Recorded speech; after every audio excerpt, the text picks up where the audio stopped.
Hi guys, Robert Jenrick spoke to a member of his fan club on TalkTV, The Concrete Farmer, about his recent publicity stunt involving him playing Batman on the tube. The Tory, who's no doubt angling to be the next leader of the party, attacked Ed Balls and James O'Brien for calling him out on his antics.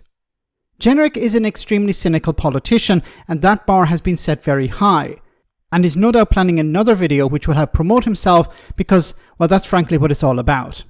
Here he was attacking Turkish barbers.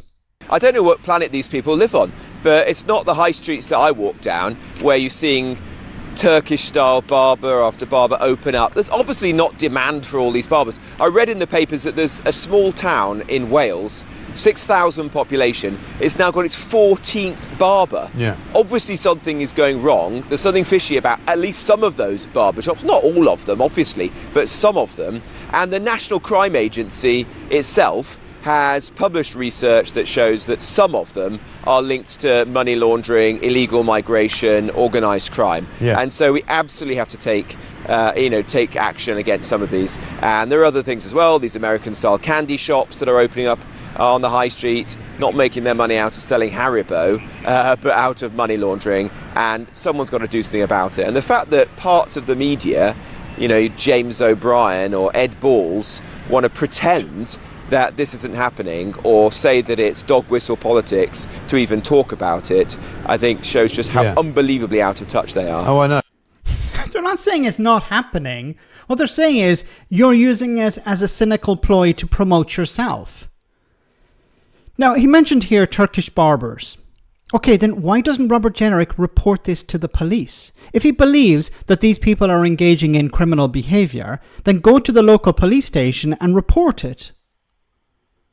You have connections to the police. You used to be a government minister, which also begs the question, why didn't you do something about it when you were in charge, when your party were in charge? I never heard him raise these points before until the last year and a half, more or less.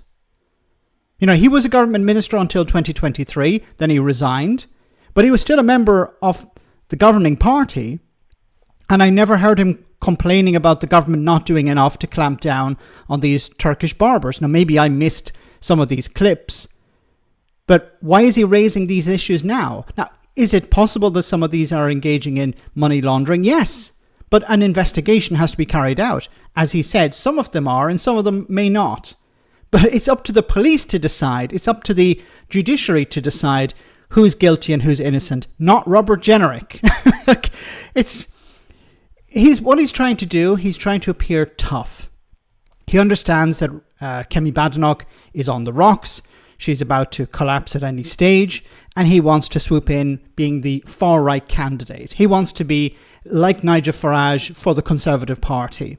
Now, I think this would be an absolute disaster for the Conservatives because it would alienate anyone who's still moderate within the party, and it would also alienate a lot of voters. People who want the Conservative Party to return to some sort of sanity instead of pandering to Nigel Farage and the far right. So while Robert Jenrick is good at these antics, and you have to hand it to him, he's really good at these theatrics, it's not good for the Conservative Party because it's pandering to the far right, basically. It's pandering to Nigel Farage and Reform, and it's not going to work. So I'm looking forward, in a certain sense, to his next video. Which target will it be? Will it be Turkish barbers? Are we going to see a camera crew following Robert Jenrick into a Turkish barber shop where he's going to grill the people, investigate, interrogate individuals there to find out if they're involved in money laundering? Maybe he's going to follow them around or something. I don't know. His job is an MP. He's a shadow minister.